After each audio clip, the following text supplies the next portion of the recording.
This is TWiT. I'm thinking of stepping up to a 4K monitor, and I would appreciate any insight or experience. I'm currently running Windows 10 with two Dell 24-inch 1920 by 1200 monitors off an NVIDIA 660.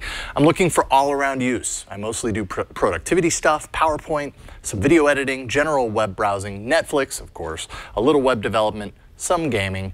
So why don't we take a look at some of the monitors that I like? There's a lot out there, and most of them are really, really good. If you buy a decent brand name, you're going to get a good monitor, but I've developed a few that I really, really like. Are these all sans HDR at this point? Yeah. None of these will do HDR, but that's just because I don't want to pay, again, that ridiculous amount of money. These are already kind of a little pricey. It's a Dell Ultrasharp. I do like the Dell Ultrasharp series.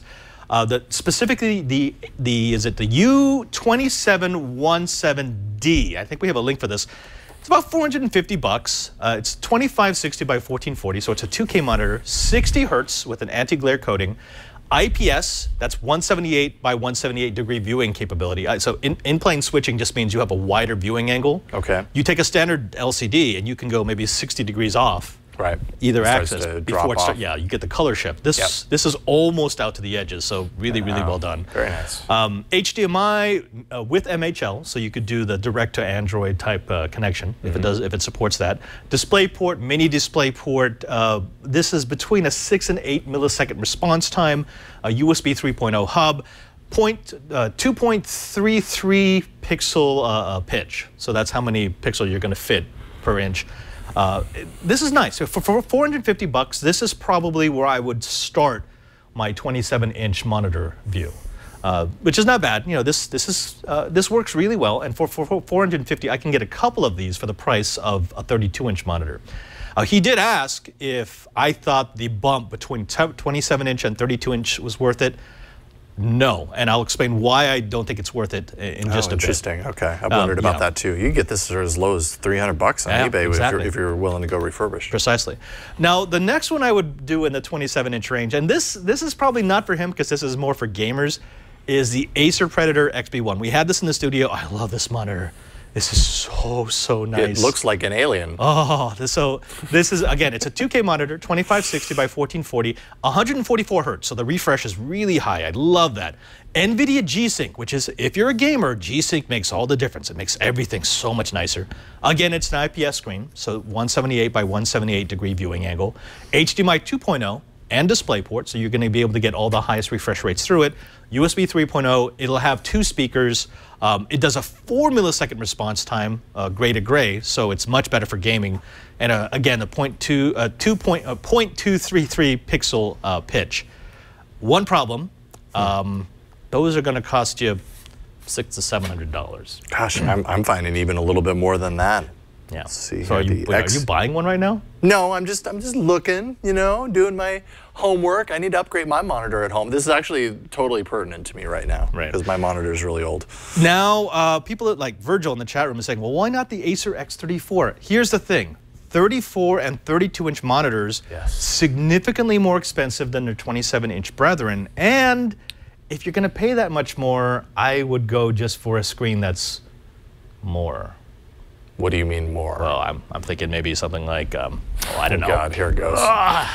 That's a 27-inch.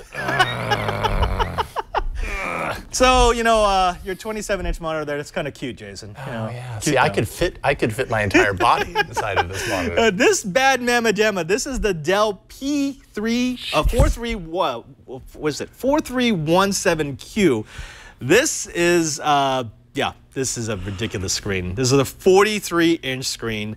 It's 4K, so 3840 by 2160, 60 hertz refresh via DisplayPort only. You can't do that via HDMI. IPS, so again, 178 by 178 degree viewing angle. Does DisplayPort 1.2, mini DisplayPort, 2 HDMI 1.4 ports, and 2 VGA ports.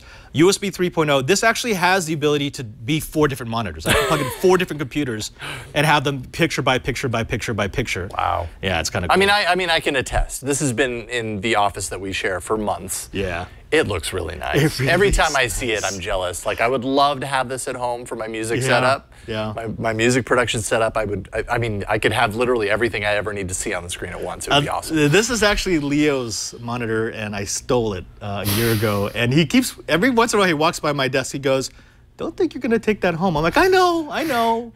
It's a sweet monitor. And honestly, I would have expected the price to be more than this. Yeah. I don't know if my thoughts are outside of the realm of reality, but $950 doesn't seem like that much. That's not much. This is under $1,000, and if I were to get a 32 or a 34-inch monitor that was decent, yeah, that's easily $1,600 to $2,000. So this, again, it's not a gaming monitor, but he didn't say he was a gamer. He said he did some gaming. This is perfect for some gaming. It's an 8-millisecond response time. Wouldn't use it for Twitch games, but it's fine for like platform. Cuphead looks great on this. But the biggest thing is, the 4K monitor I have at home, the big one, is actually a TV being used as a monitor.